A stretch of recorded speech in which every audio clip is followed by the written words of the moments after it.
Well, hello there, listener. My name is Matthew Renfro, host of The Fro Show, and you're listening to another great Four-Eyed Radio product. For more shows, check out foureyedradio.com. This Four-Eyed Radio production is brought to you by America Joy Print Shop. All your printing needs taken care of in one convenient place. Visit americajoy.com for business cards, flyers, banners, decals, car wraps, and more. Visit americajoy.com.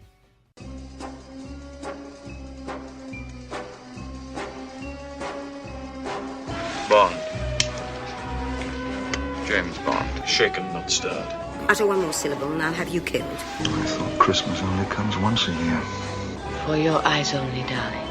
I never joke about my word 007. For England, James? Come in, Univex. James Bond here. Am I going to have a problem with you, Bond? Allow me to introduce myself. You're that secret agent! That English secret agent from England! No, you're cleverer than you look. Still better than looking cleverer than you are. My God, what's Bond doing? I think he's attempting re-entry, sir. 007 reporting for duty. Hello, the name's Berkeley, Ziggy Berkeley from Doom Cheese Cinema, and with me is Eric Dewey of Socially Awkward Studios and Science and Beer, and you're listening to Her Majesty's Secret Podcast, where we talk about bondage, James Bondage. And tonight we're going to move on from the classic era of James Bond and head to the new era of James Bond, after they hit the reboot switch with Daniel Craig with Casino Royale. We'll be discussing that film and its basically double feature buddy, Quantum of Solace. Quantum, yes. Yes, both of these movies, fantastic films. Definitely, high on the list if you've never watched any Bond films whatsoever. If you've avoided these movies in recent years because you thought you didn't want to get into the Bond universe, or you're like, I don't like Bond, so I'm not going to watch those. Just shove all that and just go watch these movies. It doesn't matter if you're a Bond fan or not. These are just good movies to watch. Especially Casino Royale was definitely a fantastic, fantastic film. Yeah, I think they did what has been done before with Ian Fleming's original Casino Royale story, and they updated it to suit the needs that they felt their audience had. In this case, they very much modernized the story. Yes. But they've kept so much of the essence there that the core is very much present. It follows very closely. And even the stuff that's made up out of whole cloth, it fits in order to make things work in the modern world. Yes. And the end result is the best of Ian Fleming's book combined with the best of modern filmmaking. And I look upon this movie not just as a great James Bond movie, definitely one of the best James Bond movies, but also one of the best espionage thrillers of any kind, period, end of sentence. This is just an outstanding motion picture. Yeah, I believe I totally agree with you what you said when they basically took the best of the book and merged it with the modern day in order to put together a movie that people would watch in the modern age without having to, know about the Bond universe. You don't have to have read the book to get this movie. You don't have to have followed Bond throughout the entire history to get this movie. It is just a fantastic movie all by itself. But if you have followed the Bond universe and if you have read the book, then it's just extra special for you. They did change quite a few things to make it fit. They gave a lot more backstory, I think, to how the bad guy ended up in his predicament than the book did, which I thought. And I think they made it much. They made it much more believable.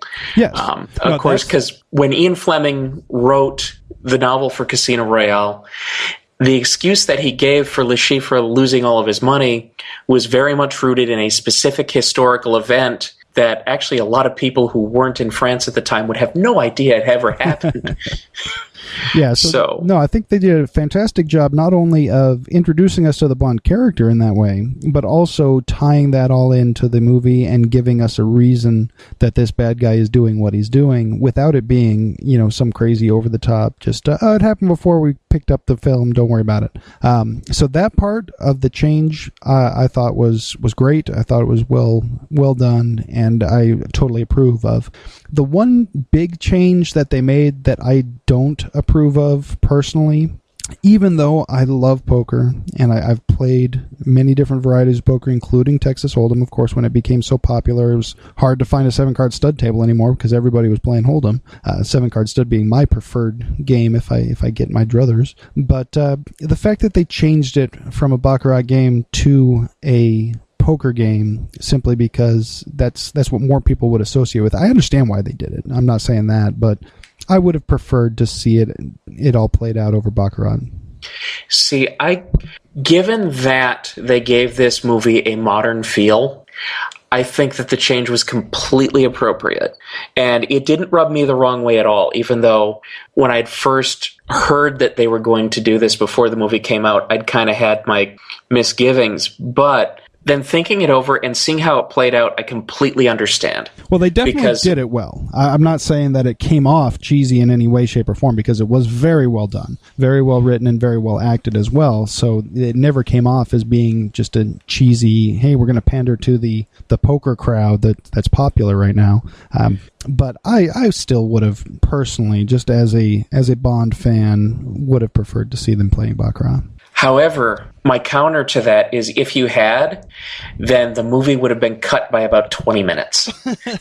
For the simple reason that just for the fundamentals of how the game is played, I mean, yes, if you are at the table, or if you are engrossed reading it, or if you're watching just a single scene of one hand, yes, Baccarat can be a very engrossing game. However, if you watch more than one hand of it, it gets boring real fast unless you're one of the people playing. Yeah, it's kind of because like there's almost no drama to the game in terms of there are only 3 possible outcomes, and there are very few ways to get to them, and there is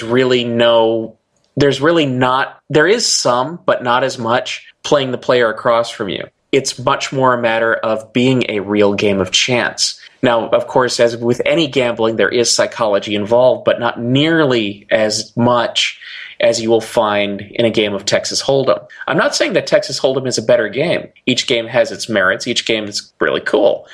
But I think in terms of drama on the screen and being able to play it out over an extended period of time, I think that Texas Hold'em does work better for that kind of drama. Well, I understand that, but then again, this movie also clocked in at an hour and 2 hours and 24 minutes. So being a little bit shorter in the gameplay sequences wouldn't have killed it by any means. It wouldn't have made it a short movie. But see, though, I think I don't agree with that because. I mean, I'm not saying it wouldn't have been a shorter movie because, well, hey, it's math. We can't argue with math. But in terms of how it played out, I think it was paced perfectly. And I think that if you had to cut down on the scenes at the table, which really are the signature of this film, the signature of the story, I mean, it's called Casino Royale. You expect to spend time at the casino and not just doing things like beating people up in stairs. Then, but we are going to do I that. think right? We're going to beat some people up in stairs, right? Well, yeah, we will. Okay. Whew, you had me scared there for a second.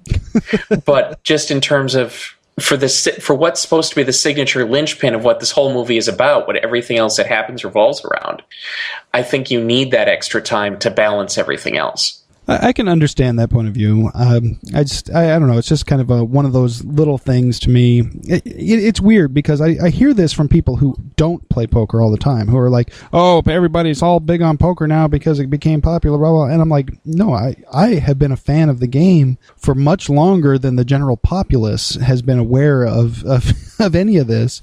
And so that's why it bothers me. It's like, oh, well, yeah, here's another reason for this game to be popular when it's not even the best poker game out there. But no, I agree that they did it very well. You never sat there, you were never in the theater sitting there going, oh God, they're playing cards again. Oh.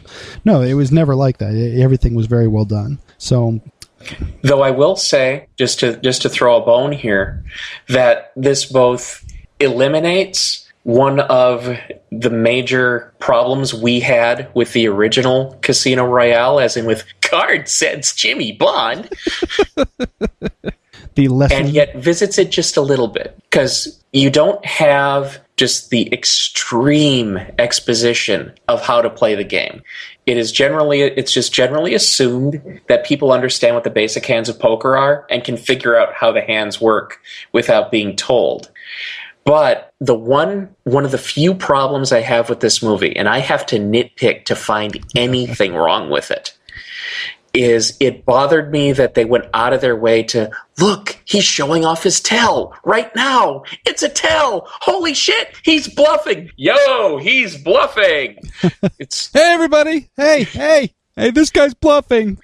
This guy's a big phony. This guy's a big fat phony. That was the one bit of extraneous exposition that I thought they could have toned down just a tad.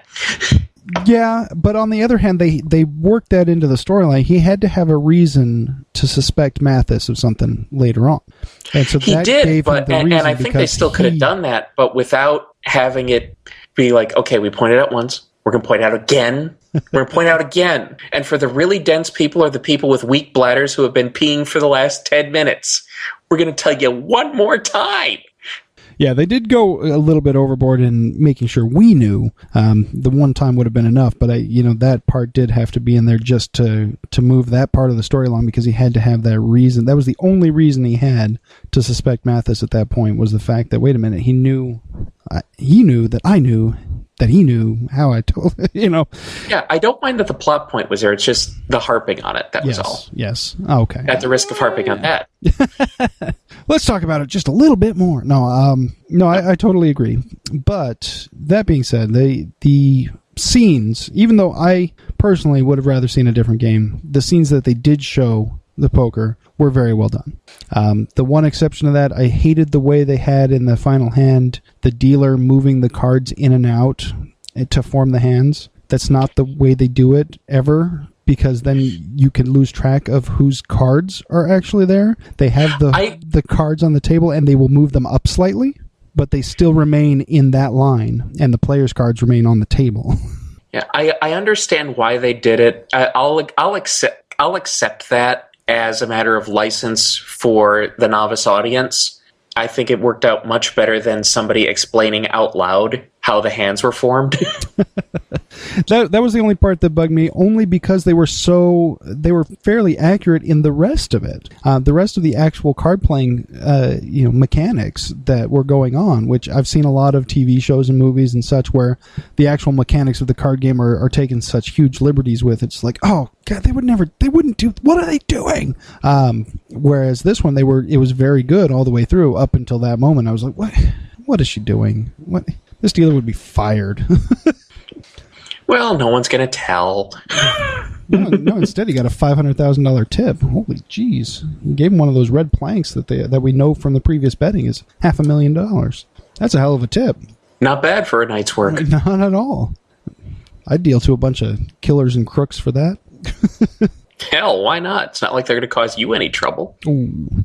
But no, this movie, definitely a good movie. And now, as far as it falls within the Bond universe, as you said, this was definitely a hard reboot. This was, a full-on, almost everything is different from the previous universe that we know. Yeah, and such a heavy reboot that you actually see the moment Bond becomes a 00. Yes. Which I thought was a very, very cool way to start. Yeah, that was and I an awesome like how sequence. they filmed it in the stark black and white. I thought that was a great way to present it. Yeah, it was a fantastic sequence. Just the whole thing from start to finish, having him show up, having him flashing back to the first kill while talking to the second, and then that line, of course, when he's it's like, first he didn't make it easy for you, he made you feel it. It's like, don't worry, it gets, and before he can even say it gets easier, boom, yes, considerably.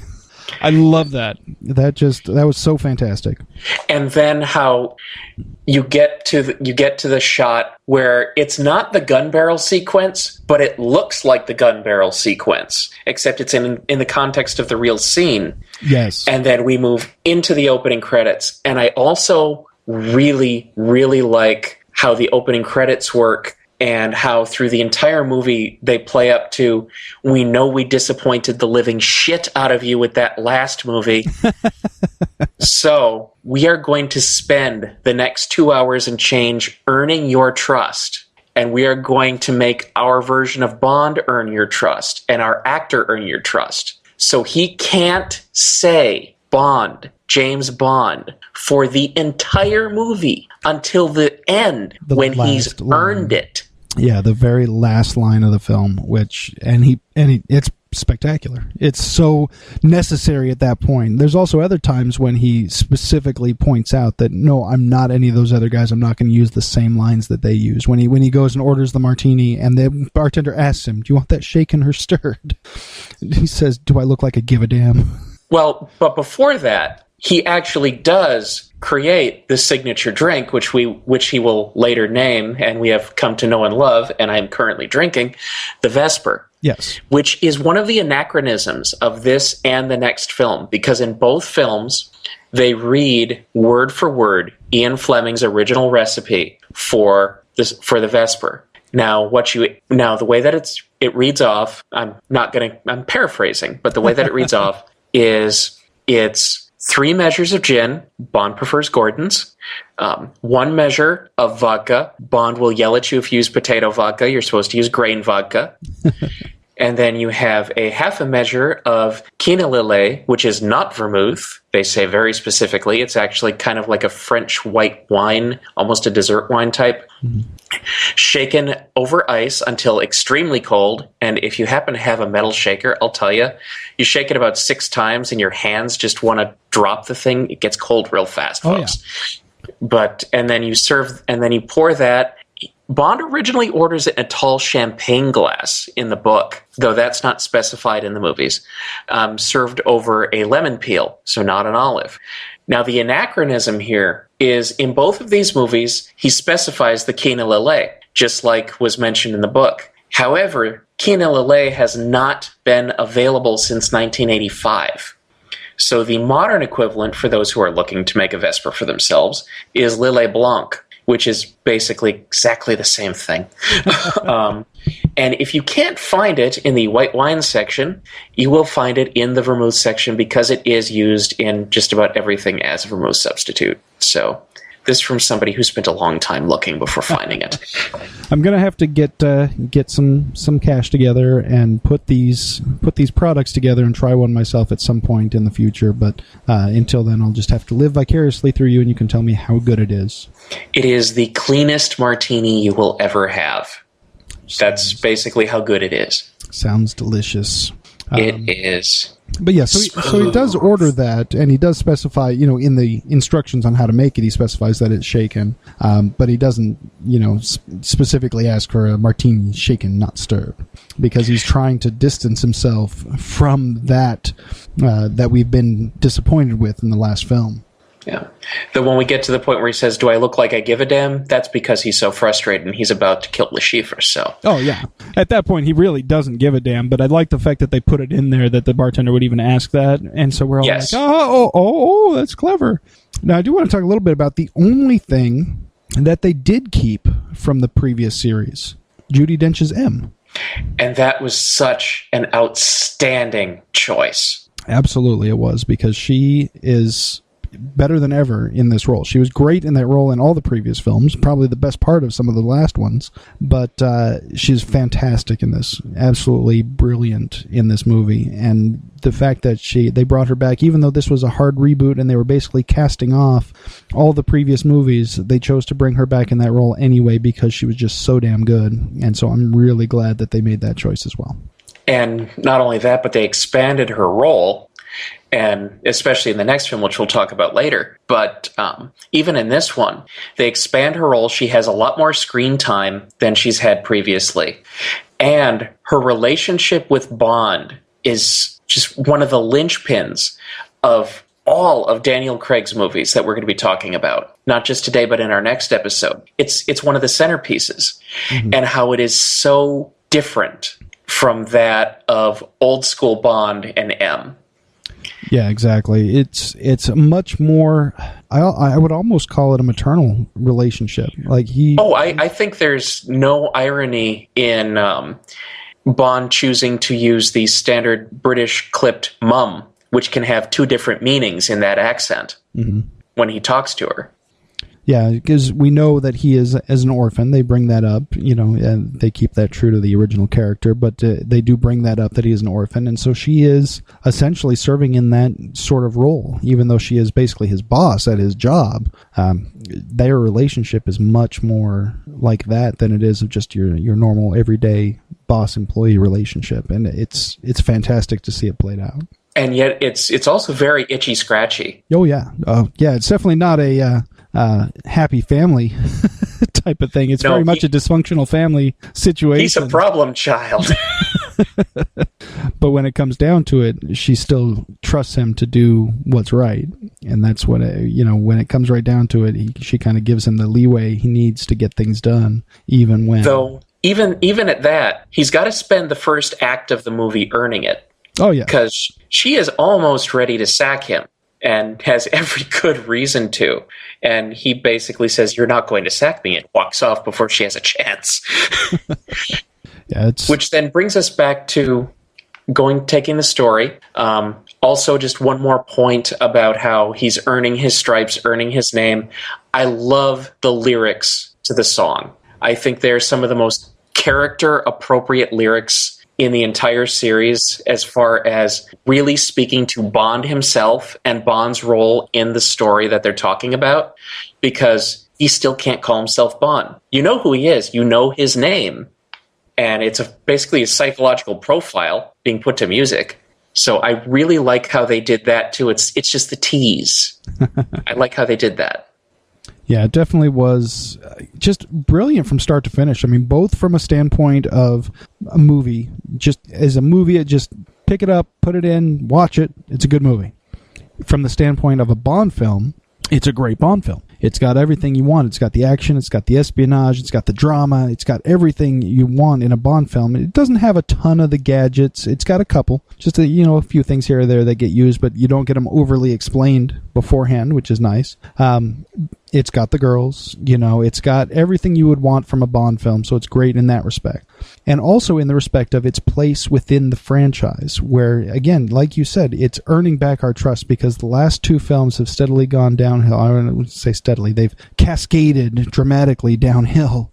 It's to the very bottom of the hill. They've dug a hole at the base of the hill, and this movie starts there and just climbs out at an exponential rate and just proves to you that, no, we're doing this right this time. So from any possible standpoint you look at this movie, it was just good. It's just a good movie. It's hard to believe the same dudes wrote the last one.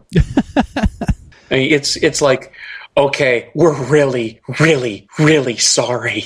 We are so sorry. Let's make it up to you. We're going to write the best movie ever. And they do a fantastic job. Yeah, I mean, it really is from start to finish. Just you like I said, you get your action, you get your drama, you get great acting out of nearly everybody on screen. It's just start to finish, just a fantastic film, and they really did just a great job. And speaking of acting, let's talk about the new choice for James Bond, Daniel Craig, who just most people outside the UK had not heard of before this, even though he'd had a career. All I remember when this movie was being promoted before it came out was people going crazy that Daniel Craig made a horrible James Bond because he was ugly and he was blonde, and how can you have an ugly blonde James Bond? They specifically called him James Blonde. I mean, it's like, first of all, I don't think he's all that ugly. I don't think he's just an average looking guy in my mind, I guess. I don't look at him and say, oh, he's a really good looking guy. But I'm a hetero dude, but honestly, I think he's a good-looking guy, and I don't like the cut muscular thing very much. I think it can get out of hand, but I think he looks just fine, especially in a suit. No, he definitely pulls it off. Like I said, I don't think he's a bad-looking guy. I don't know. I guess he's not my type. I guess I would have to say that. I don't really have a guy type, but I'm much more a fan of the ladies. Speaking of the ladies, Vesper. Oh my goodness, Eva Green. Again, I need a moment. Totally hetero guy, gotta say, Yeah, holy shit, she's hot. She's hot. I mean, just drop dead gorgeous. She is a very special kind of beautiful, because she's one of those girls that is absolutely drop dead stunning when she's all made up and dressed up pretty, and, you know, for a night out, you know, when she's in both of those dresses that she wears in the movie, she's just absolutely freaking stunning. And you also see her out of makeup, and she's still gorgeous. Exactly. That's what I was getting to, because there's a lot of girls that look absolutely fantastic when they've got their makeup on and got the fancy dress on, and then when you see them out of that, you're like, ooh, what happened? And then there's other girls that are the opposite. I've seen some girls, I think it is Trisha Heifler, I think it is, from Battlestar Galactica. Helfer from Battlestar Galactica. Yeah. When they've got her all fancied up with the fancy dress and the fancy makeup, I don't like her at all. But then in the scenes where she's out of makeup or got her hair down or just in a ponytail and sweats or something like that, I'm like, oh, this girl's gorgeous. So it's like the total opposite of that. But Eva pulls off both looks fantastically, amazingly, and fantastically. Yet, I think this is the most important thing. It didn't even occur to me until the second time I saw the movie. I saw this movie 4 times in theaters when it came out. Mm-hmm. And the reason that it didn't is because she is so damn good as an actor. Her performance is first rate. Just knocked out of the park. Perfect, awesome, talented performance.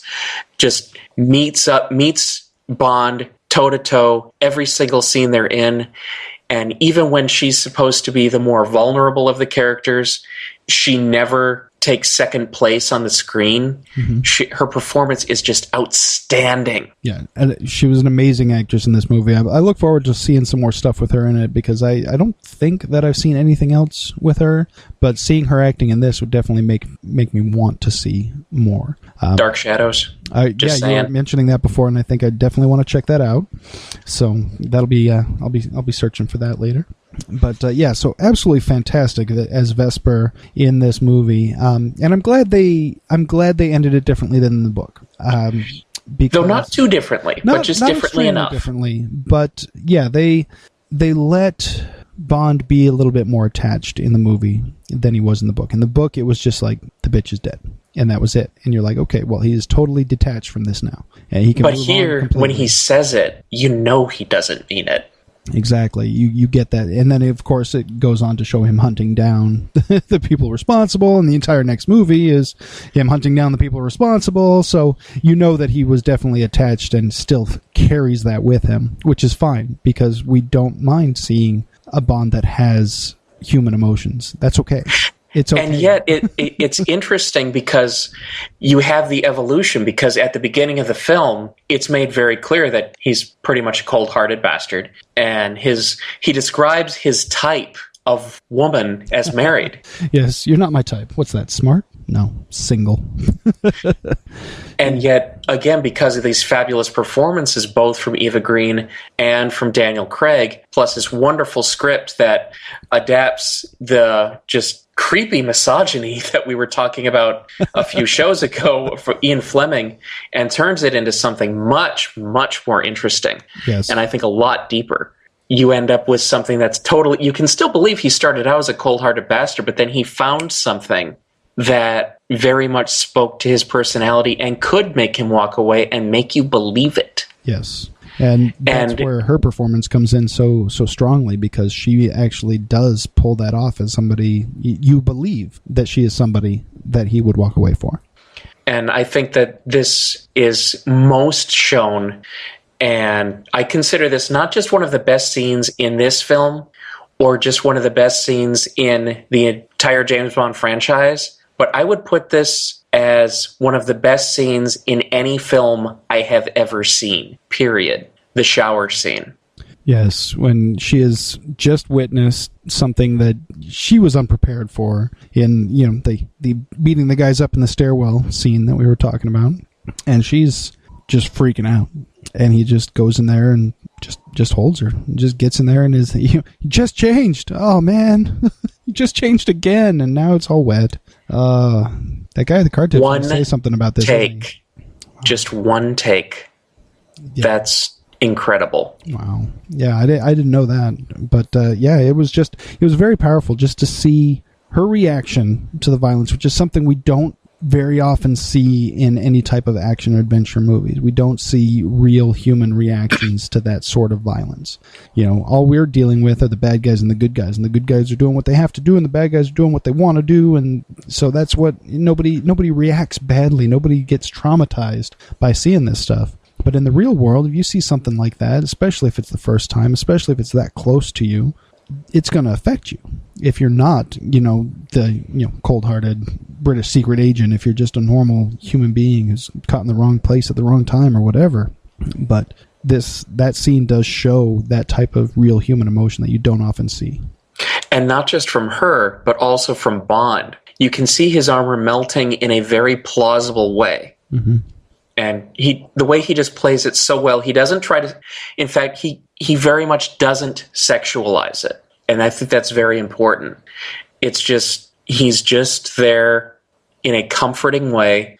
And just the way he doesn't say much, he just reaches up, changes the water temperature when he asks if she's cold, and just sits there with her. That's more than just writing. That's more than direction.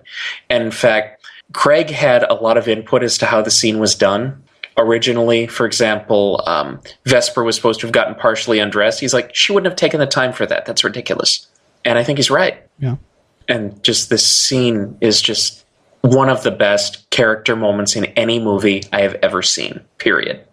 Yeah, absolutely. It was very, very well done. And even though it was a fairly short scene, it was just a moment, really, in the grand scheme of the movie. But it was that very powerful in that you did see all of those emotions and with very little words taking place whatsoever. But you get to see the emotion and really feel it. And you kind of have that moment of like, oh, you know what? That kind of stuff would affect people in a very real way. And you get to see how her reaction to it affects him. And like you said, it kind of melts his armor a little bit, and you get to see that, okay, there is a human in there somewhere still. And that's what we get to see, as the movie progresses, we see that even more. But, yeah, it's definitely a very powerful scene. Very good. And it's a great contrast to the fun that happens just before the game starts.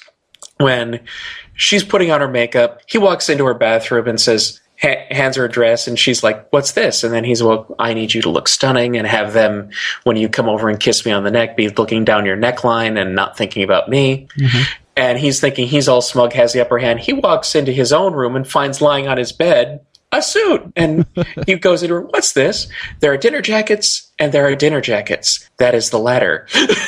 Just this fencing. Yes. It's just awesome. It's like, but it's tailored. I sized you up the moment I saw you. And just the looks that both actors show, Daniel Craig and Eva Green, I mean, just these are award-worthy performances in movies that the Academy pays attention to. These are just great. Yes.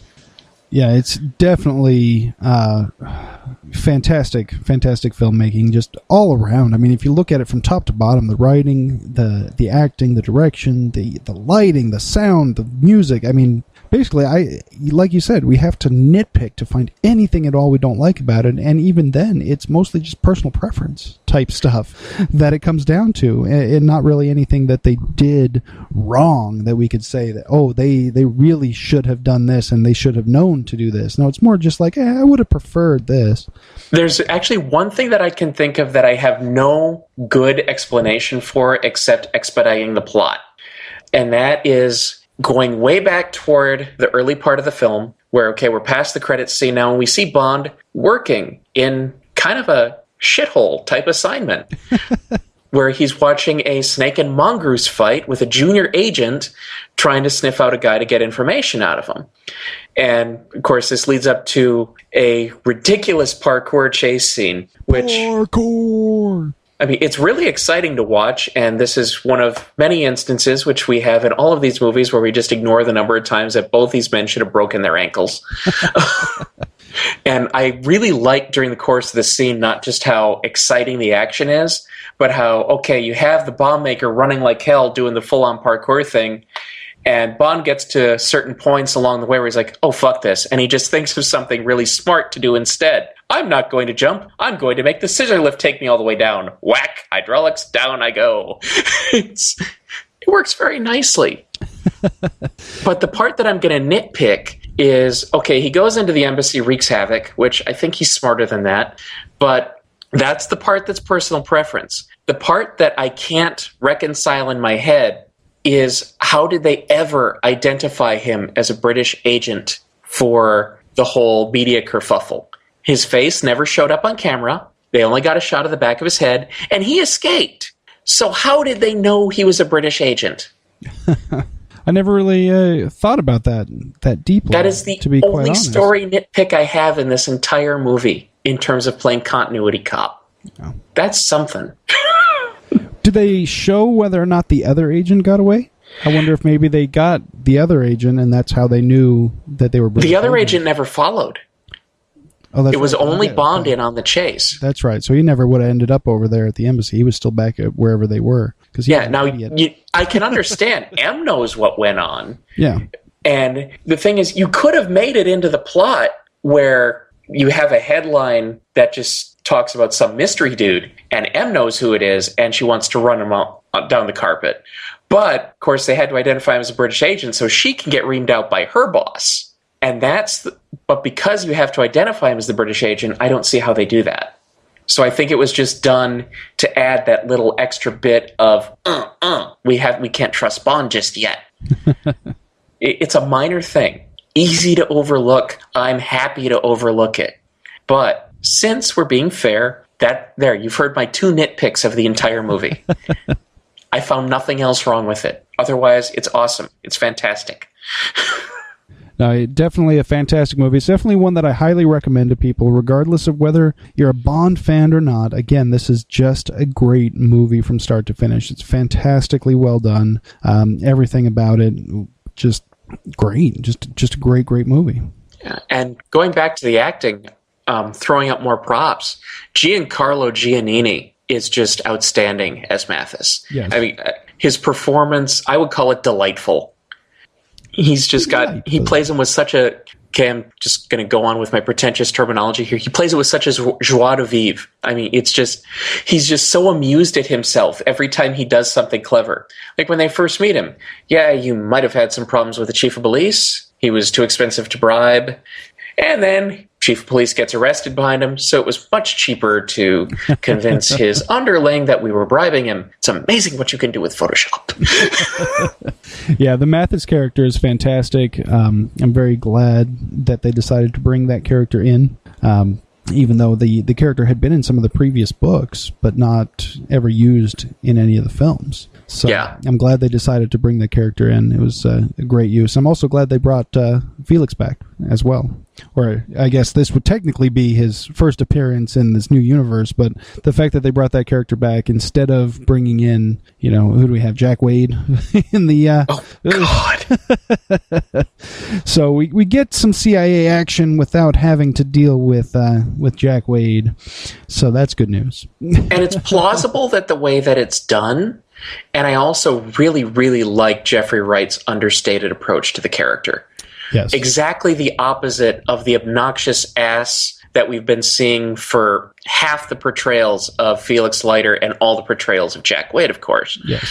You have very much someone you can see as a real agent, just like Bond. That's another thing I like about this movie is you see Bond as an agent and you believe him. He's not just a Marty Stew. He's somebody who's a human being and somebody who you can buy as an intelligence professional. Exactly. Yeah. In fact, even like I said, the very first time we ever saw Felix Leiter on film, my comment was obvious spy is obvious. This time around, when I first saw the movie, I had not, at that point, I don't believe I had read the book yet, or if I had, it had been years. No, I did read the book when I was much younger, but I hadn't read it recently, so I didn't really click that, oh, okay, this is going to be Felix here. I didn't think that, it didn't jump out at me that this guy's going to be Bond's ally in this. This isn't, it didn't jump out at me, it didn't slap me in the face like it had in previous movies, so that was good, because you're not supposed to know until he reveals it. That's the whole point. And I also like the twist of how it's Felix who ends up bankrolling Bond for after he fails the first time instead of Vesper. I can understand why that change was made. It's very much logical to the story. Yes, it definitely helps the story along, as well as, once again, kind of solidifying those characters a little bit more, because Vesper still at that point doesn't fully trust Bond, and she does not think that he can pull it off. She does not think that he can win the game.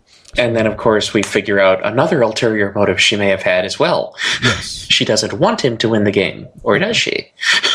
We just don't know. Yes.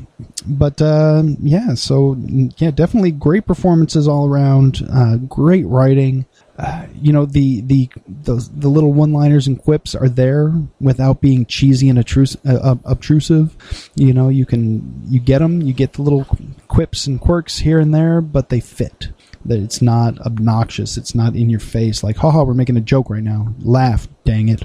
It's very, very well done all around. I mean, it's hard to say anything bad about the movie whatsoever. And then, of course, we have our villain, Le Chiffre, who I really do like how they updated him. And I like how, as with so much of this movie, they made his character plausible. And in fact, they pointed out that what he does to lose all of his money at the beginning, thanks to Bond, is very much in line with a scheme that people think really did happen around 9/11, where people suddenly shorted out airline stocks just before the tragedy and made a mint. Yeah, they definitely were able to update it very well and make a convincing argument as to why this character is doing what he's doing. We get to see yet another plausible Bond villain, doing something that could theoretically be happening. Now, it's still a Bond movie. It's still a little bit over the top and a little bit to the extreme, but it's definitely updated appropriately, especially in the method of payment as well. The whole thing is he's not getting tortured to try to find a check that he's hidden on the door. He's getting tortured to get his password, which would unlock the bank account that has the money in it in Switzerland, of course. And the one, speaking of updates, the one thing that they didn't update from the book, which I very much like, they kept the torture scene the way that it was. The only thing that's different is instead of a carpet beater, he's using a knotted up rope. Yes. But it's still that really awful, nasty torture. Yes, it makes me cringe just to think about it, and yet we still get a little bit of humor in the middle. Even while he's being tortured, he's still thinking of ways to be clever and funny. No, to the right, to the right, to the right. Yes, yes. Now everyone's going to know that you died scratching my balls. That's because that scene is so, and it was so necessary for that scene because, I mean, every guy in the theater is crossing his legs as tightly as possible, just going, no. Not just the guys. I mean, that's a brutal scene. Yeah, it's just flat out. It's brutal. Yeah, it's really hard. But then to have that kind of humor in the middle of it, it kind of gives you that, like, okay, it's all right. It's all right. We're going to get through this. But then again, we do get to him being saved from that situation. Once again, as we discussed it previously when we were talking about the original story, through no doing of his own. We get to see Bond completely saved from the outside. He did not get out of the situation on his own. Yeah, and I think it's very, very cool that they kept it that way. Now, they gave it a little more exposition in this story as to putting down a theory of why he was saved. It's not just a matter of serendipity that Smersh didn't have an order to kill him. Right. It's, no, we still want our money, and we're going to use you to get it. Yeah. And, hey, somebody made a deal for you. Exactly. And I actually like that a lot better because honestly, when reading the book and like, okay, I get that. I guess a professional hitman, maybe he's like, I'm not going to shoot any bullet I wasn't paid to shoot, I guess. But at the same time, I don't see him just leaving a British secret agent that they know has been on their watch list for forever. Oh, I just don't happen to have an order for you right now, but I'm not going to bother shooting you for brownie points or anything. That never set right with me completely anyway. So this way, the fact that, we want to keep him alive because we still want to get that money, and we've obviously seen that one of the worst tortures you could possibly think of didn't work. So what else are we going to do? We're going to have to trick him. And that's what they try to do instead. And the way that it's done, I think, is done very well. I think that they, like I said, the pacing on this is beautiful. First, and you have the suspicion on Mathis, and that's taken care of as Bond is recuperating on Naboo. You did notice that, right? It was Naboo. I was waiting for the Gungans to walk by. Exact same set that's used for the palatial scenes on Naboo. Exact same place, same location. You didn't notice that? I didn't. I didn't put two and two together on that one. Mostly because I've sort of kind of put that movie that you're referring to and the whole scene, that whole thing, I put that in a space in my brain that's locked up tight where I don't ever want to go. Misa taking, you got to remember now. Damn it, Jar Jar!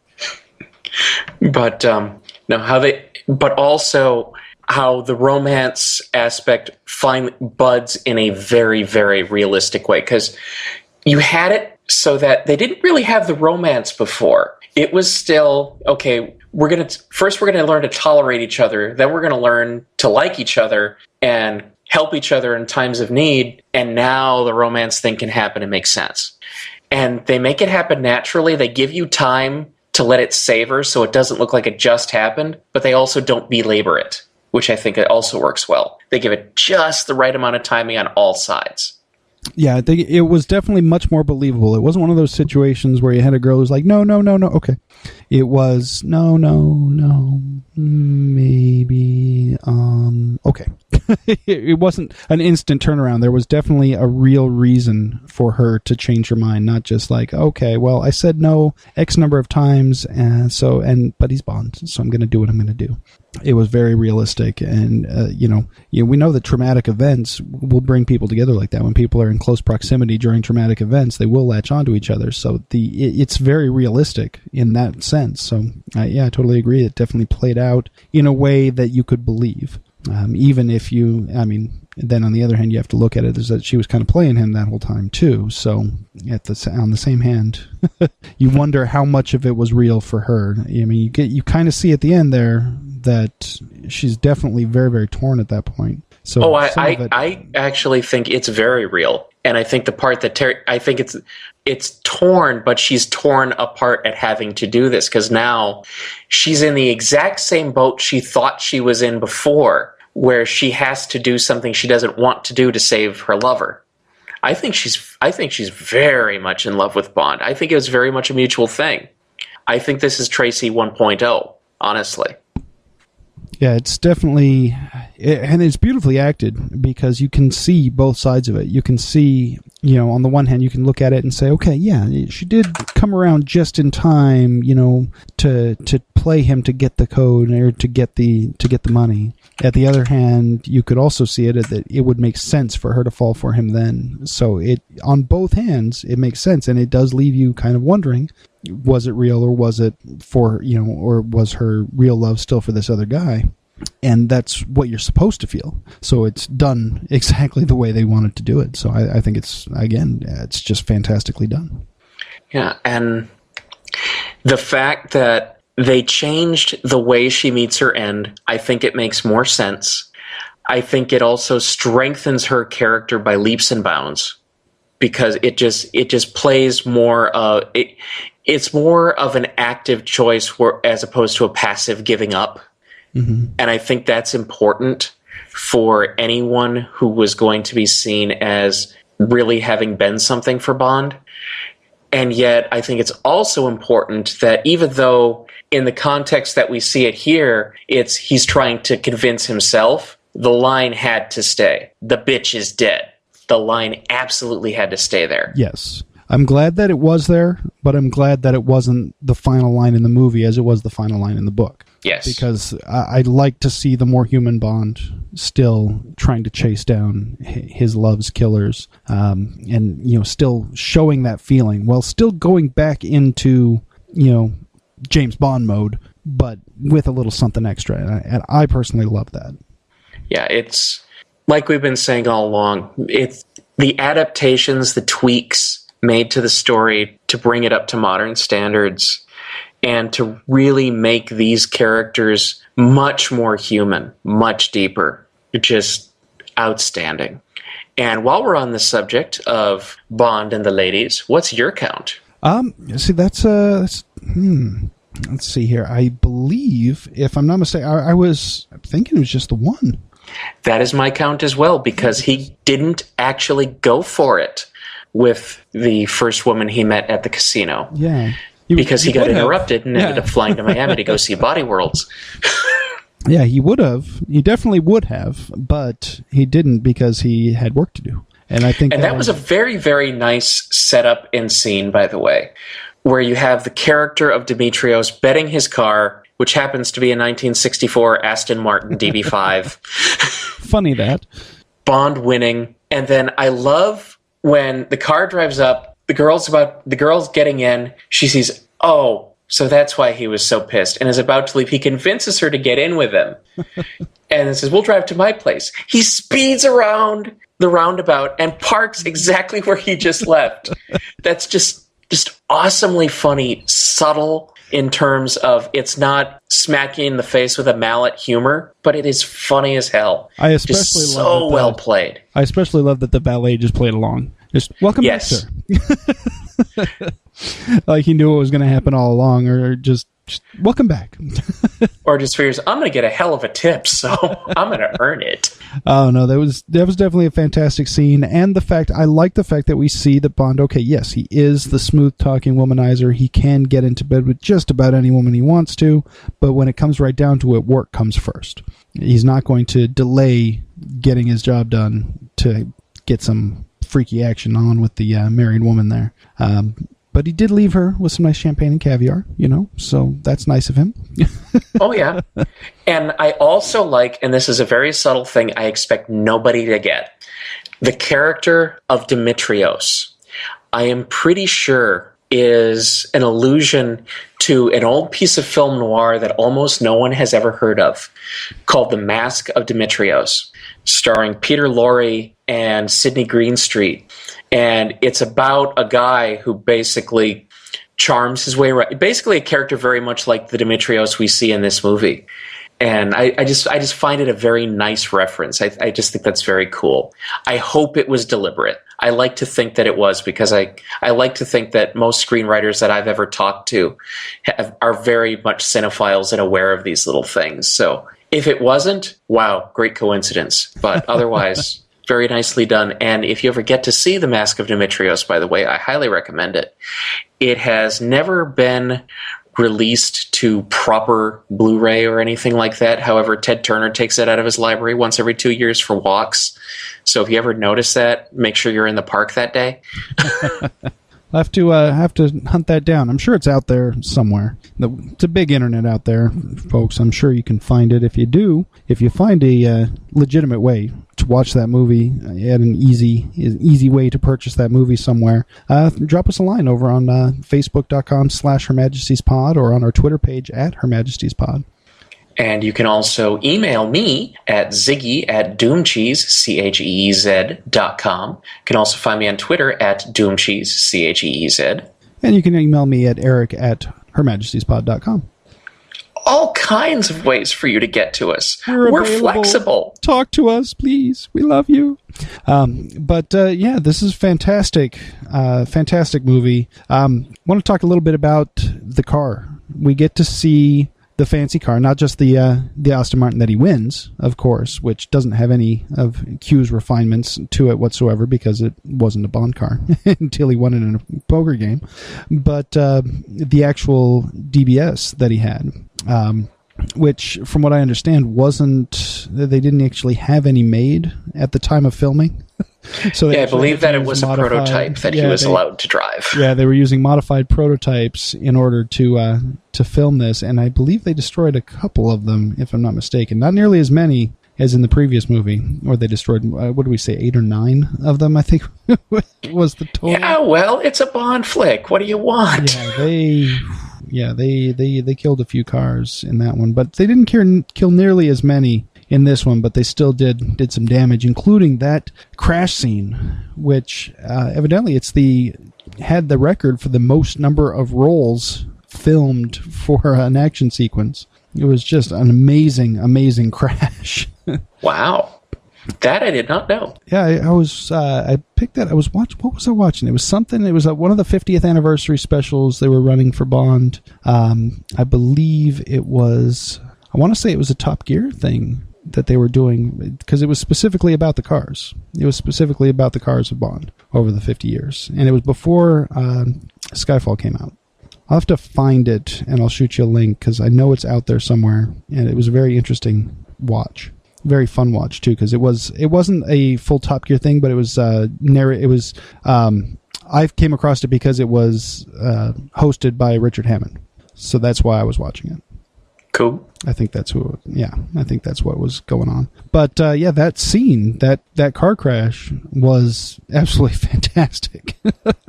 I mean, you just see that car just rolling over and over and over again. And I'm glad that's another change from the book. In the book, it was just, those road tax they throw up that to disable cars that caused him to crash. And in this, they actually put Vesper out in the middle of the road.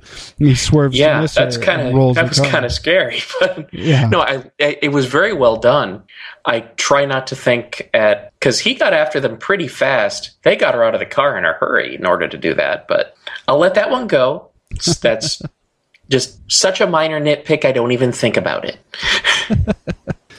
But yeah, it was definitely a great scene. And then seeing him, obviously he's already beat up. He's already had a heck of a rough night. And then he gets in that ridiculous car crash as well. And so he's really, really beat up at this point. And so he's not going to be doing any major fighting after this. And he doesn't really until after he's healed, because the next thing you see is him being tortured exceptionally viciously. And then he heals for quite a bit before anything else takes place. Yeah, and then of course he makes sure that everything's still working. You got it. I was glad to see, that's when we actually finally see him get with Vesper, and you were like, okay, yeah, all right. Evidently things healed up nicely because she's not complaining. Exceptionally not. Yeah, it was definitely, you just can't really say much more about it other than it's just a fantastic movie. I mean, like I said, from start to finish, just absolutely, absolutely great. Yeah, my only other complaint about the movie, and it's not actually about the movie or anything associated with the production of the film, it's a marketing choice. And they also did this with Skyfall, which kind of sucks. If you get the soundtrack, the theme song is not on it. You have to buy that separately as a single. Really? What the hell? They did that with Skyfall too. I just think that's cheap. Now Come on, guys. Yeah, that's lame, is what that is. Now I will say I like the theme song for this one. It didn't feel, especially the first time I watched it, it didn't feel Bondy to me. But I accepted it, and I like the song itself. But I will say that it didn't grab me as a Bond song. Same goes for the one in Quantum of Solace, as a matter of fact. But then Skyfall was fantastic. The song was brilliant. So they made it up to me. As I said earlier, I actually think this is a superb James Bond theme in terms of it. It's so tied in to the story itself, and the lyrics are just a dead-on psychological profile of Bond.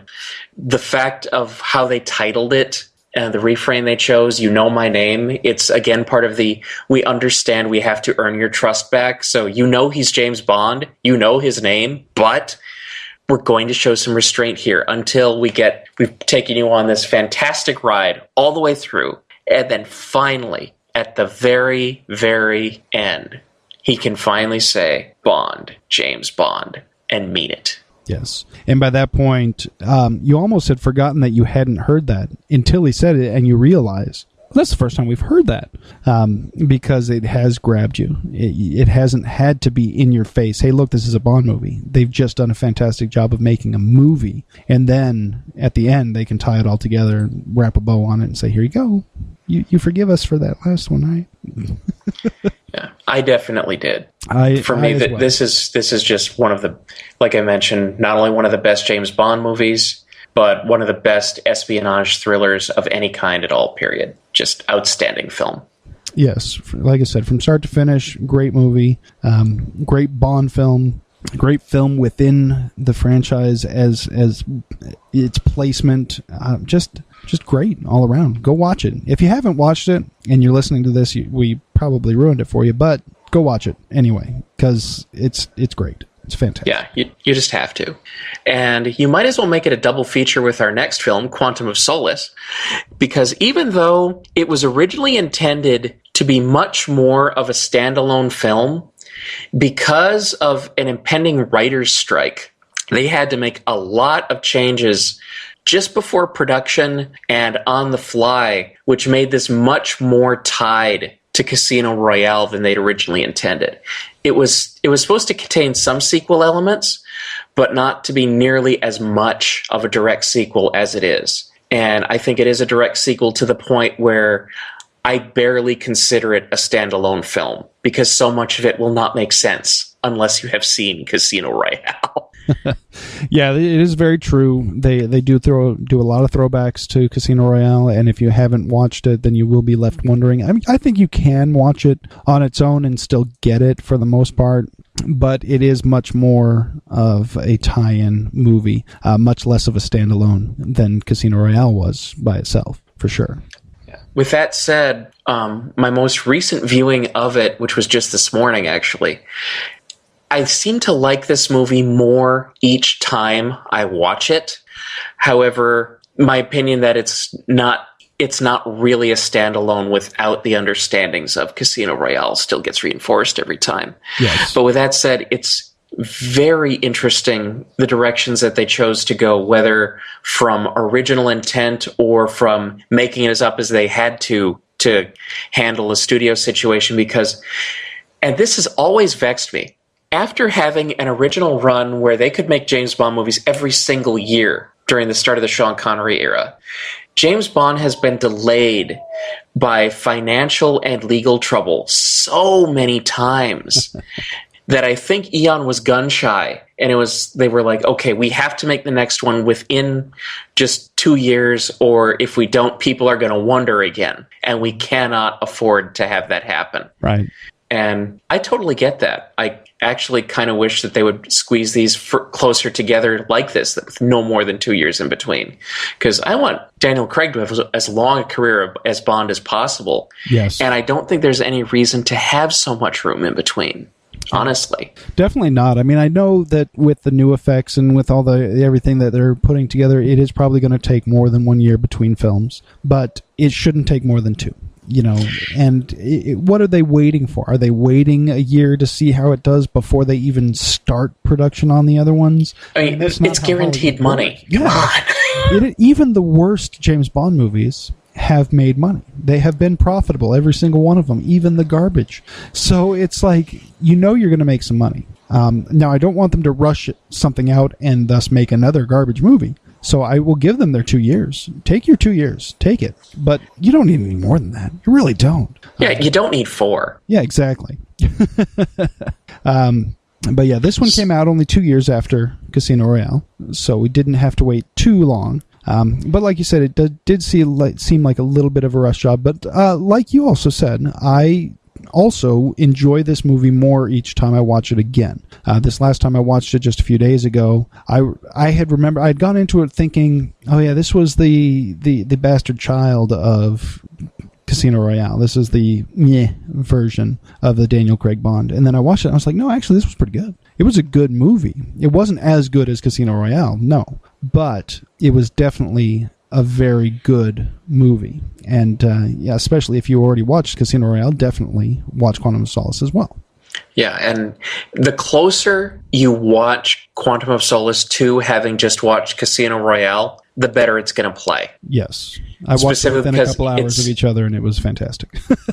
I mean, it is a direct sequel, as in the opening sequence takes place just either hours or no more than a day or two after the last scene that you saw in Casino Royale. Yes. It's almost immediate pickup, which is great. It's fantastic to see because you like to see those things tied together. In a series film like this, I much prefer movies where you do have that direct connection, as opposed to just, oh, we're going to make a completely separate movie that's one-off, and we're going to, we'll throw a couple of lines away that tie back to the old movie, but we're not going to make it an actual sequel, making a completely separate film.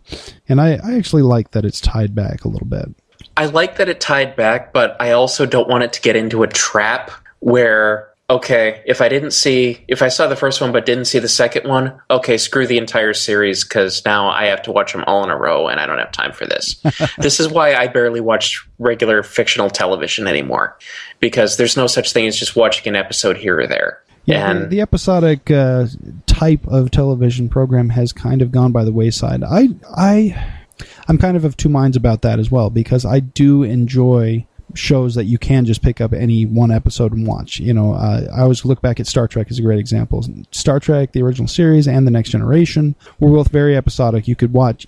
I can go back, and especially since they're available all on Netflix, I can pull up Netflix and grab a random episode of Next Generation from any one of their 170 some episodes and just enjoy it. Yeah, and even though I don't mind that there are major arcs that are touched upon every so often, but it's not something like when I hear people talking about Breaking Bad, where if you missed one episode, you would totally miss out on what happened in the next one. And because when I look at series television, to go off on a quick tangent here, one of the reasons I don't watch it is, okay, you have a season, which, even though the definition of season has become bastardized, we can assume it's about 14, 15 episodes, roughly, hour each. So in the time I could have watched that and still had to go through several more seasons. I could have watched 7 or 8 movies. Guess what I'm going to do? I'm going to watch 7 or 8 movies rather than invest myself in a 15-hour movie. Oh, wait, 30-hour movie. Oh, 45-hour movie. Oh, screw this. See, I'm sorry, folks, but I watched 2 seasons of Battlestar Galactica, and then I read the ending because I'm not going to watch the rest of it. I'm still even though I liked the acting, I liked the show. I just got sick of waiting. Screw this. So, see, I'm kind of the opposite. I actually prefer television programs that have a long story arc like that, because I feel like I'm getting more bang for my buck. I feel like I'm getting a more thorough story, because they get the time to spread it out, as far as instead of having to pack everything into just the 2 hours or 2.5 hours or even 3 hours for the longer movies. So I don't mind it. My only problem is having to wait from week to week when I'm caught up on a show. I much prefer to be able to go back and watch the whole season back to back to back over a couple of days. But see, I'd rather just watch like 8 Bond movies than one season of something that isn't even finished. It's like the difference between reading a whole shelf full of books or War and Peace. Well, I think it all depends on the story being told. If I were to spend that much time on a show, basically, I'll give a show 2 or 3 episodes to grab me. If it doesn't within that time frame, then I'm not going to bother watching the rest. But if a show like Breaking Bad, you use it as an example, that show grabbed me from the very beginning, and I just wanted to know what happened. In fact, I was practically begging for more. They ended it, and I was just like, no, you could have gone more. You could have done more. But at the same time, I'm glad that they were able to finish their story and didn't get cut off before they were able to finish their story the way they wanted to. So anybody listening out there, if you haven't watched Breaking Bad, I highly recommend it. Don't listen to Ziggy. Anyways. However, back to our story. Yeah, we were talking about Bond. What happened? Now, if they did a Bond TV show in a serial form. Screw that. I know they did a cartoon series. I pretend it doesn't exist. And this character just can't be made on television. Just not possible. There's an episode worth of discussion there, by the way. Yeah, we'll definitely have to do that, because I think there have been some examples of television shows that have been able to pull off a Bondish type of feel that I think, especially in a serial form where you're spreading the story out over 10 to 25 episodes, somewhere in that range. I think you could pull it off. But we'll talk about it. We'll devote at least a half an episode, if not a full episode, to something like that. But as far as this movie goes, we start off with an awesome chase sequence. Yes. We get to breathe for just half a second, and then we get another chase sequence. And this movie really goes balls out on chase sequences. We've got car chases. We've got foot chases. We've got a boat chase. We've got an impossible airplane chase. In fact, this is the only movie that has all of those things in it. I mean, this one really goes for the action sequences. In fact, Daniel Craig said that Casino Royale was a walk in the park physically compared to this. He considered this 3 times harder, and he got injured 3 times more too. Yeah, well, there you go. So, yeah, it was definitely very action-packed. It was definitely much more focused on the action in this one than in Casino Royale. I mean, Casino Royale definitely did have the action sequences, and I thought it had just enough action to string together the drama. Quantum of Solace definitely goes over the top with the action, and not necessarily in a bad way. I'm not saying it's bad what they did, but it was definitely noticeable that there was much more action involved. And I think that was done on purpose, not only because we need to take up time because we had this impending writer's strike and so on, so we cut out a lot of the material that we probably would have wanted to put in there, but also the non-action sequence material that is in there, a lot of it's kind of slow, to be honest, I thought. No, I can definitely agree with that. Like I said, this one is definitely not up there with Casino Royale in the top echelon, but it is, like you said, they use that action because they need to. They need to have that additional action in there because the rest of the story is a little bit slower to get put together. We also have a much more Bondish type of villainous plan here than in Casino Royale. Casino Royale was very realistic. You have a bad guy who launders money for other bad guys, and he lost some of their money, so now he has to win it back in a card game to pay off these guys who want to kill him. Whereas in this one, you've got this guy's trying to take control of the world's water supply by buying land with putting pipeline through it and basically, cheating countries out of their own water supplies or something to that effect. I honestly don't think that this is implausible at all. And I'm not even talking the Jesse Ventura Bilderberg conspiracy type thing, even though this plays off a lot on that kind of idea, where you have pick what you want to call it, Bilderberg Trilateral Commission, Partridge in a Pear Tree, whatever.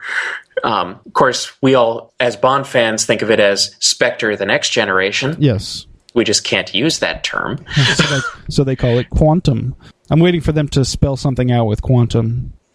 Yeah, I think they just considered it lucky that they were able to find a way to use that title of Ian Fleming's at all, because it is a Fleming title. It is a Fleming short story that has nothing to do with this plot whatsoever. Of course. Oh, why not? They've done other things like that before as well. So, but actually, I consider overall most of what goes on in this movie to be plausible.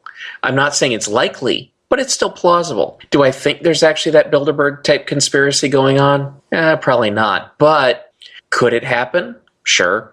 Especially in the way that it's done, where it's considered, it's not so much a grab for power, and it's not so much like Blofeld was, I'm going to blackmail the whole world, and I'm going to tell you I'm doing it. No, they're going to do it in the background. They're going to do it in the shady deal, and they're going to collect their hundreds of millions of dollars and go away and spend it. Yeah.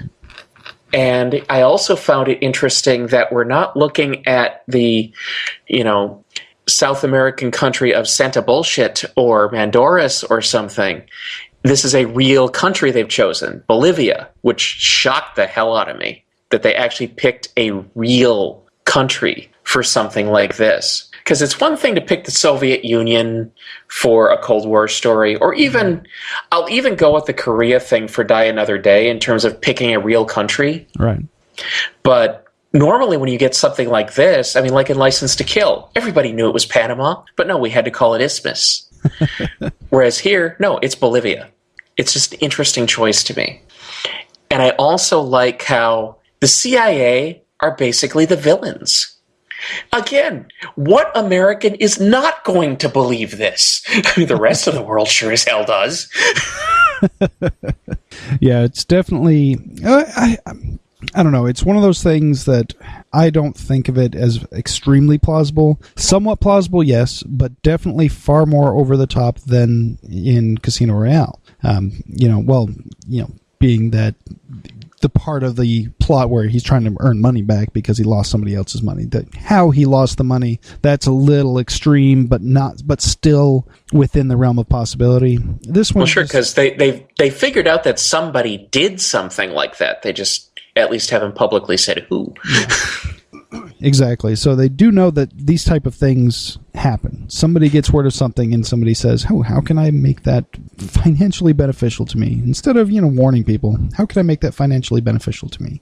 But, for me, it's just a little bit more over the top, but that's fine. Because, again, we're dealing with a Bond film. So I'm fine with over the top. Yeah, I'm fine with the organization. I'm fine with the plot. I actually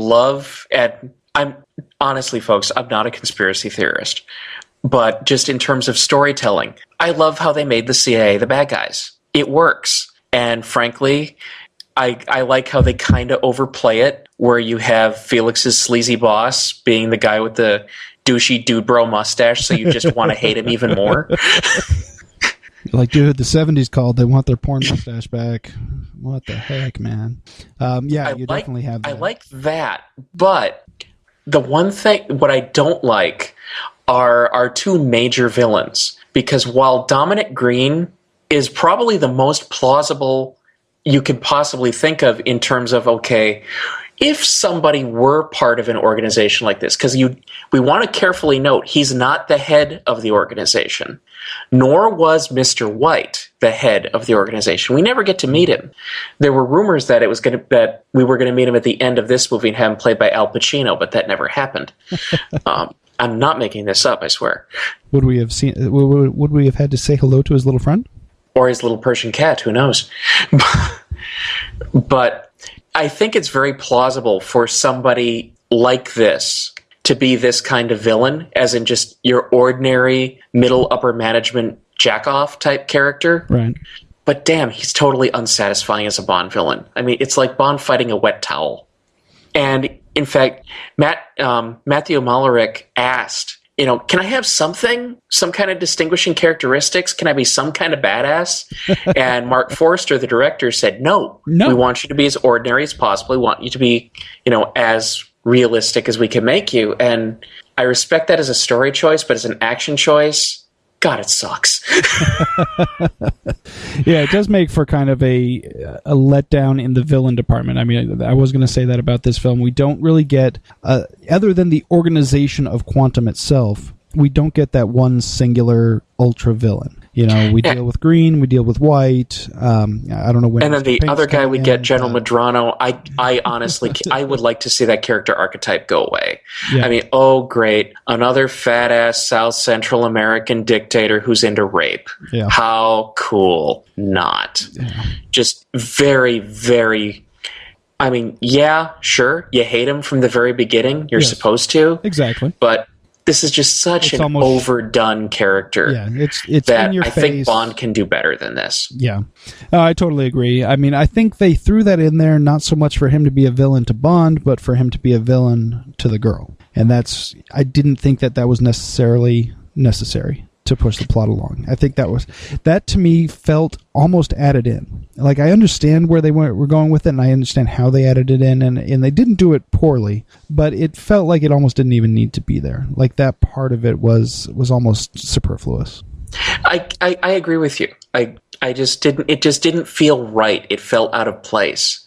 Though, speaking of the girl, that brings up another case of excellent story choice, because she is probably the very least sexualized Bond girl ever, to the point where, hey, no sex. By the way, my count here is 1. I believe that was my count as well, yeah. With we don't get to find out her name until the end credits, Strawberry Fields. And it's also been said that after this film was done, Barbara Broccoli spoke to the actress and said, "I'm sorry we killed you off."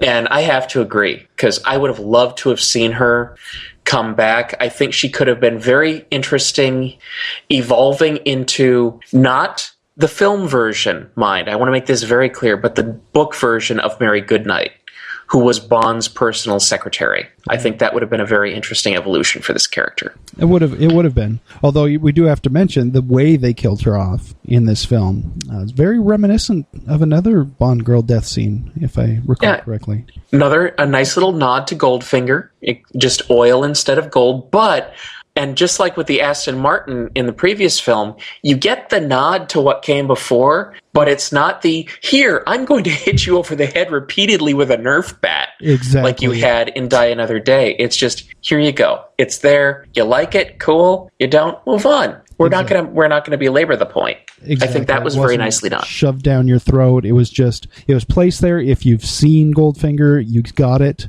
you understood it, and you appreciated it. If you hadn't seen Goldfinger, it didn't matter. It didn't draw you away. You weren't like sitting there going, well, why did they do that? Because it fit the story as well as being a nod to the previous film. So I thought that was very well done, and I appreciated the throwback there. Plus, we didn't get any stupid talk about, if they're covered in oil without a small space at the base of the spine being exposed. Yeah. No, she said specifically her lungs were full of oil. That's how she died. She didn't die because she was covered in it. She died because she was drowned in it and then dumped here. Yeah, though I have to agree. Like I said, I do wish she had been able to come back. But going back to our main Bond girl, who's actually almost to the point where we're calling her a Bond girl out of habit. Because, yes, she's female. She's the major character alongside Bond, but their relationship is not really a Bond girl relationship. In fact, it's interesting where they end up working together, not quite as equals, but just at least as partners. Mm-hmm. And it's more of they're just friends after a while. And the point where it breaks off, where, okay, this whole thing is ruined now in terms of, them being able to have any kind of relationship with each other, is when Bond kisses her at the very end. And it's almost like it hasn't occurred to him before, and he feels like he has to, and that just ruins everything. He's like, oh, am I supposed to do... And they both know it, and they just get the hell out of there. That's it. They're done. Yeah, It's an interesting choice. And she's a very realistic character in the way that in terms of compared to other Bond girls, I mean, she's a normal human being with normal reactions. I mean, yeah, she's put into all kinds of extraordinary circumstance and so on, but comparatively, she's a normal human being. And yet, there's something just unsatisfying if you're a Bond fan because she's not really a Bond girl. And I find that very interesting from my own perspective because I like to think of myself as a progressive human being. But just as a Bond fan, this rubbed me the wrong way. Like, wait a minute. He's supposed not to... as a movie watcher, but just as a Bond fan. I would have personally liked to see him somehow manage to hook up with the Canadian agent at the end of the film. Yeah, I would have been okay with that. Mostly I don't see how you could have done it in the story, but I would have been perfectly okay with that. I would have been okay with that too because I absolutely adore Stana Katic, and I had forgotten that she was in the movie even briefly with her one line. I think, what would she say? Thanks. And that's it. Thank you. Yeah. Yes. And then she's out, but I was like, hey, it's Beckett. She's here. Awesome. So that was fun. That was awesome. And I love her. So I think love her as a Bond girl.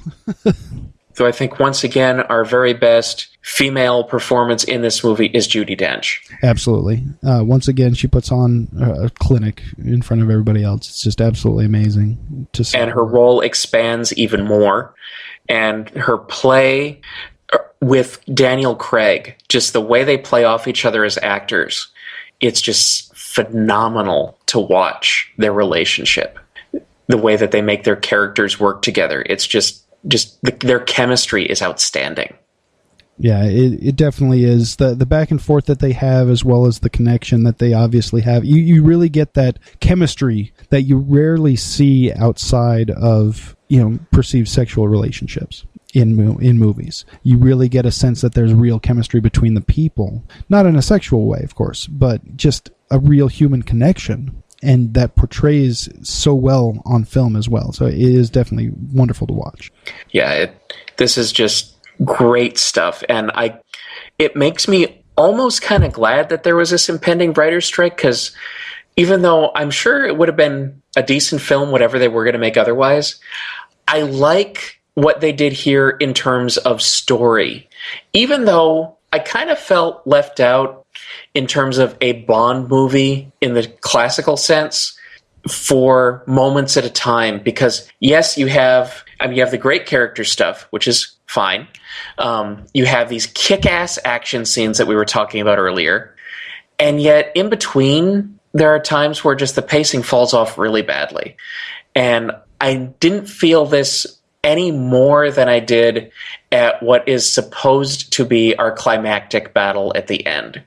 Because while on paper, I can see this hotel out in the middle of the desert seeming like a fantastically exotic Bond location, on film, it is boring as changing cat litter. Yeah, that was one of my biggest problems with this film, was that you end up with this out of nowhere, out of nothing else in the story does this make sense, but you've got this fancy hotel out in the middle of the desert running completely on its own battery power, which is a real hotel, by the way. They did not make this place up. Really?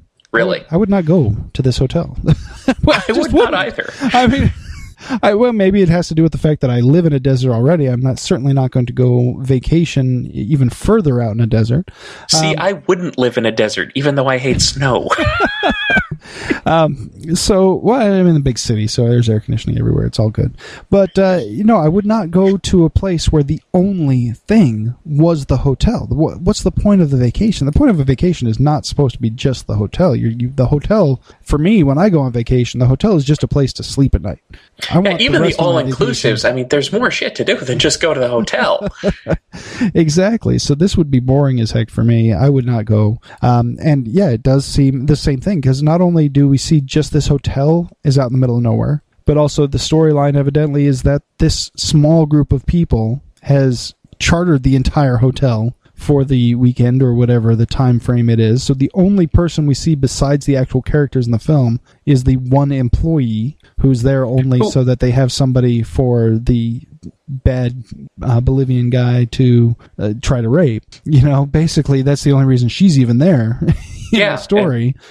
Otherwise we wouldn't. I roll. Yeah, we don't see any concierge, we don't see any bells, we don't see any other guests because supposedly they've secured the entire hotel or whatever. It's just completely unnecessary, except for the fact that this hotel is running completely on hydrogen fuel cells. So when bullets start flying, things start blowing up. Okay, now we know why we're here. Yeah, it just played very anticlimactic for me. It's one of the dullest final battles that I can think of in a Bond film. Yes, absolutely. Although I did like the final ending for Dominic Green's character. That I enjoyed. That was quite nice. This is unique in that Bond doesn't kill him, and you actually don't or take him into custody.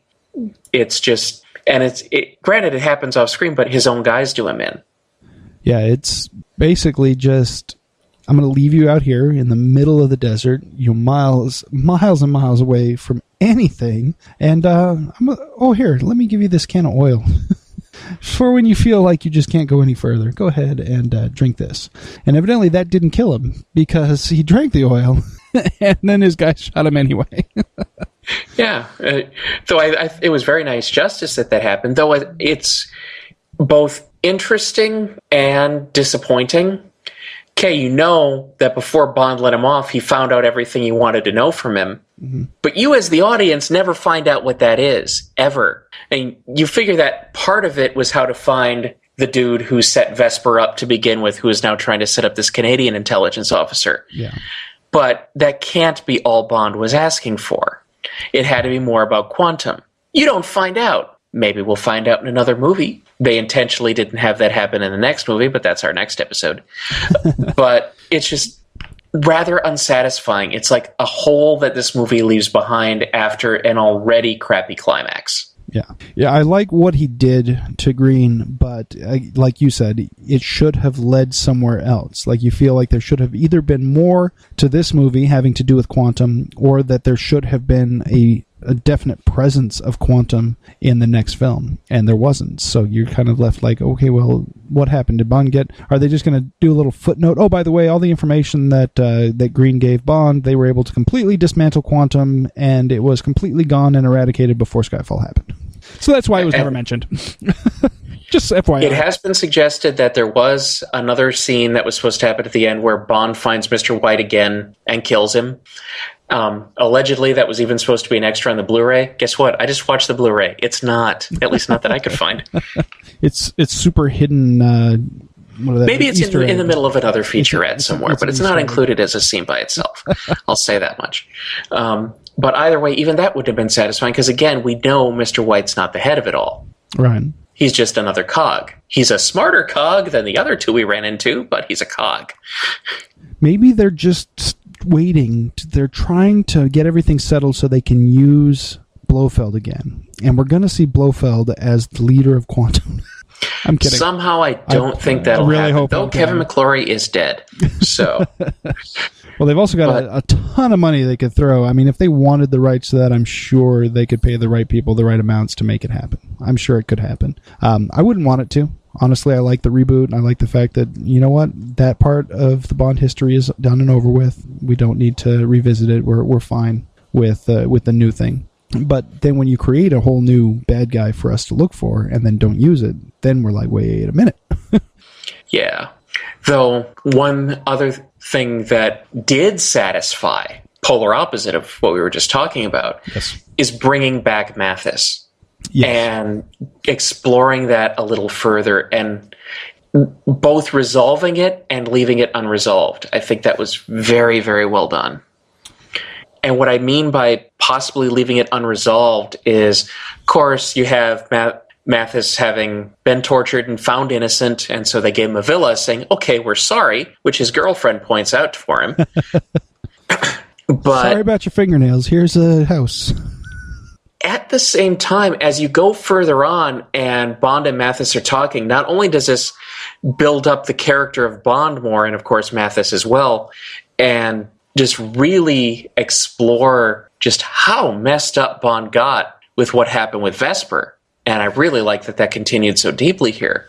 But there's a line that I found particularly interesting where Mathis is still asking for forgiveness for himself. So it still leaves open the question, was Vesper the only tool in the previous movie, or was Mathis working for someone else? Because if you think about it, you had a bunch of things in play. You had Vesper, who was definitely working for the organization we now come to know as Quantum, but who Le Chiffre may have thought was working specifically for him. But Mathis could have been working for one or the other as well, possibly just Le Chiffre, just on his own. You never are sure. You kind of think that, okay, since it was Vesper, he has to be off the hook, but with the lines in there, do we forgive each other? There's enough of that doubt. Just enough of that doubt. Just like the ending of Basic Instinct before Paul Verhoeven had ruined it. There's just enough doubt. Yeah, you do get that sense. And I always wondered that because I didn't think at that moment when Le Chiffre is thinking he's got Bond and that it's over, basically, he's going to get what he wants and that's it. I didn't think he would bother to lie to Bond at that moment. And there would be no reason to because he's not expecting Bond to ever talk to anybody other than him ever again from that moment forward. So when he says to him, Le Chiffre, your friend Mathis is really my friend Mathis, I took him at his word. Even after we find out that it was actually Vesper who was in on it, but I still thought, no, I think Mathis still had some little, maybe he didn't have as big a part as they originally thought, but he was definitely feeding some information there. I found it where I could have taken it either way, and I still can, because I can see a reason for Le Chiffre to have lied because then Bond would believe that Vesper was being tortured. On the other hand, we don't know that she wasn't about to be tortured. We still don't. Or that maybe they were still both on his payroll. It could have gone either way. So there's enough to make you wonder, and I really like that. But we'll never find out because he's dead now. Okay. They're all dead. And in the course of it all, for the first time ever on screen, we see James Bond actually intoxicated on screen. Oh, that's right. When he's on the plane and he can't remember what he's drinking. That's right. I forgot about that. We see it quite a bit more in the next film, but definitely, yeah. And we always see him drinking stuff, but he's never drunk. What a jerk. I'm just kidding. I find it perfectly plausible. I know lots of people like that. I may know at least one incredibly well. But But yeah, this is the first time you've actually seen Bond on camera drunk. Now, granted, he's just sitting on a stool. He's not going to hurt anybody. And he's had a really rough time leading up to this. But it's just interesting. Yeah, it is. It brings a more human element to the character that we sometimes miss out on. And that Daniel Craig's version of the character is definitely much more upfront about. And I like it. I like it a lot. And he manages to be upfront while still being much more of the cold professional that Ian Fleming had originally written about. It's like the perfect amalgam of somebody with a modern mindset and this cold asshole, basically, that Ian Fleming wrote about. And I say asshole actually as a non-judgmental term, just that was his personality. He was something ending in path. You get to pick. Yeah. Psycho, socio, whatever. One of those. So I think this is a very good evolution. And going back for a moment to our previous film, Casino Royale, I put that film's adaptation in the rare company of films like Blade Runner, where the screenplay adaptation is actually better than the novel it came from. And considering how much I like Casino Royale, that's saying something. Yeah. It was definitely very well done. I've not read any of the stories that were used for this, but it is definitely very, very well done in that respect.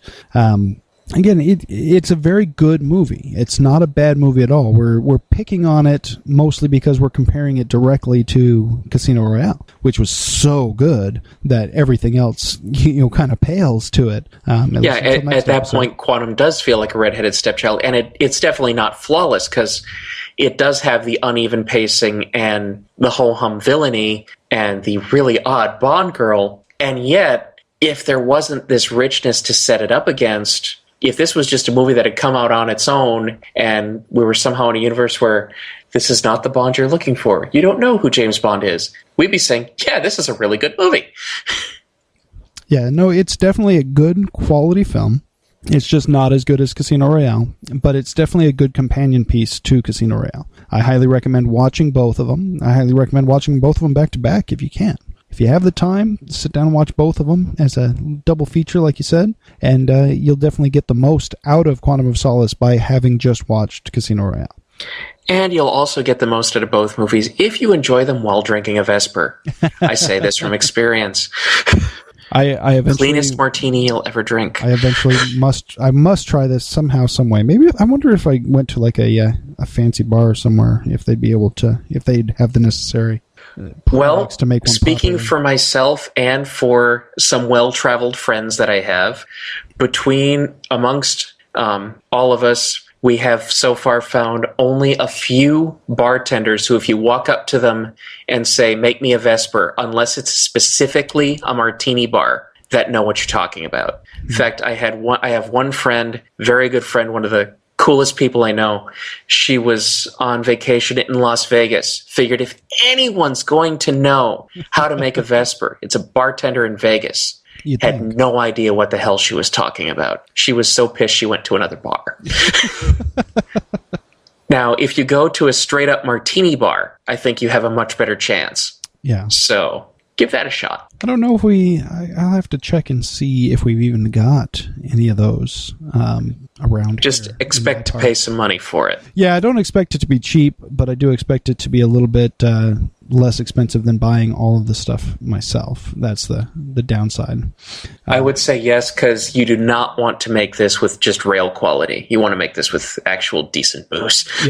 Yeah, and I'm not a fan of cheap booze anyways. I don't drink just the good stuff. I typically go middle of the line. The only thing I really drink the cheap stuff of is wine, and that's because I don't know enough about it to know any better, and that's fine by me. As long as I can still buy a bottle of $4 wine and enjoy it, I'm happy with that. I've already become too much of a beer snob and too much of a Scotch snob to enjoy the cheap stuff. I'm going to keep my cheap wine for as long as I can. Yep, Eric's going to be drinking out there on Boone's Farm, ladies and gentlemen. No, not that cheap. not wine-flavored malt beverages. Actual wine, okay? I do draw a line. I have a standard. It's low, but I do have a standard. See, I have, and this is actually where the name of the site originally came from, what I call the Doom Cheese philosophy. And it's basically whoever said that life is too short to drink cheap wine was an idiot. And it basically is that you cannot truly appreciate the good stuff unless you have also tried crap, because you have nothing to set your palate against. You have no basis of comparison. So, like, for example, for the beer snob, I would say that you really wouldn't necessarily appreciate a really, really good craft brew unless you've also had the Natty Ice and the PBR.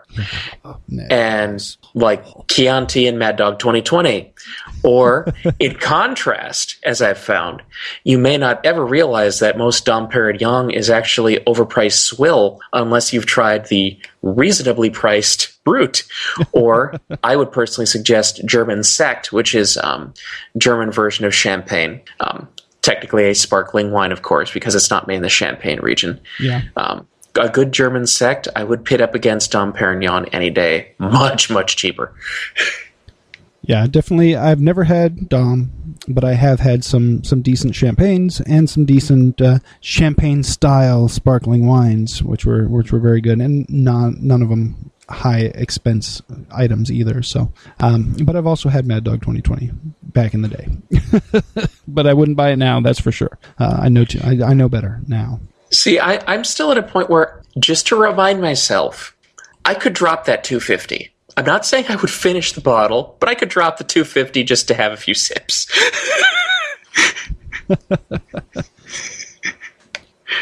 I do have the occasional PBR. I can't do PBR. That I cannot do. But I can do a Schlitz. Oh, the brown bottle Schlitz. Mm-hmm. That's actually not bad for your commercial low mid-range beers, because that's using the old style formula when it was actually a decent beer. Now the nasty ass malt liquor with the blue water buffalo on the front, that's something else entirely. That's headaches waiting to happen. But the brown bottle Schlitz, hey, that's hot dog and stadium material there. Seriously. There you go. So Quantum of Solace ranks higher than even the brown bottle Schlitz. It's definitely mid-range in the Bond universe. High mid-range, I would even say. I would say it is definitely a very good film, and it gets better every time I see it. And again, I would reiterate, it's one that you definitely need as a companion piece to Casino Royale. My recommendation is to watch them as close together as possible. If you're not the double feature type, I understand, but I would say at least within a week of each other, either one right after the other, next night, or at least within a week, you'll get the most bang out of it that way. You really don't want to go long enough where the people you're watching with start forgetting little details, because those little details are actually where the best of this movie comes out, especially when you're doing the conversations with Mathis and with M. Yes. Where just the little subtleties, if they're fresh in your mind, they'll really pop at you, and they'll really take the movie to the next level for you. Absolutely. I definitely agree. Watch them as close as possible to each other, and you'll get the most out of both of them. Casino Royale, obviously, no problem whatsoever watching that all by itself. But if you're going to watch Quantum of Solace, definitely watch it as soon as possible after watching Casino Royale. And at that point, these are definitely ownership material.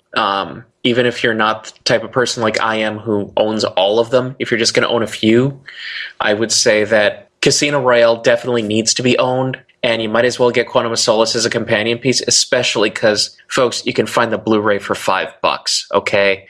So it's worth your time. Yeah, it's definitely a good film. It's actually one of the first Bond films I owned on DVD because it was a gift from my brother. So Outstanding. Yeah, so that was nice. But yeah, absolutely. And just for those who are interested, I did look up the name of that Bond car show that I was referring to before. It was called 50 Years of Bond Cars, a Top Gear Special, and it was hosted by Richard Hammond. It was pretty awesome. Really great information, and of course, I love Top Gear, and those guys, especially Richard Hammond, was hilarious in their doing. So I definitely recommend, if you can find that somewhere, watch that. It's good stuff. Oh, there you go. Homework, people. Homework. Yeah, somebody find that, and somebody tell us where we can find it, because I was able to find the name of it and find the trailer on the actual Top Gear website, but not the actual show itself. I know I watched it probably on BBC America at some point or something to that effect, but it was a fun watch. Definitely worth watching. And BitTorrent is not an option because we don't want viruses. We practice safe computer. We want to support the people who make this stuff as well. So that would be, even though this was on TV and broadcast for free in the UK, you still had to pay your TV license in order to get this for free. So unless you're planning on paying a British TV license, you don't have the right to download this. Yeah.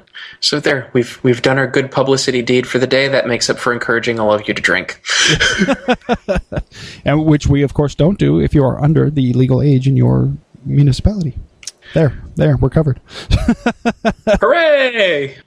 And I think that about covers it for our two movies. Do you have anything else you want to add? No, I think we covered everything that I wanted to point out. I got to mention that Detective Beckett was there at the end, which was a little nice surprise for me this time around because I had forgotten about it. Mostly because I think the last time I watched that movie was before I got into watching Castle, so I probably wouldn't have even recognized her. But that was a nice little surprise. Well, hey, look at that! All right. But yeah, I think we covered it pretty well. Anything else from you? That's just about it, because the other major thing that I have, I think we can save for one of our list episodes. So I'll leave that for now, let you guess. But in the meantime, for those looking forward to our next episode, like we are, in 2 weeks we will be talking about Skyfall, the most recent of the James Bond film adventures. Yes. And that will be getting its own show. Past the beer nuts and the Vesper. But meanwhile, I'm Ziggy Berkeley from Doom Cheese Cinema. And I'm Eric Dewey.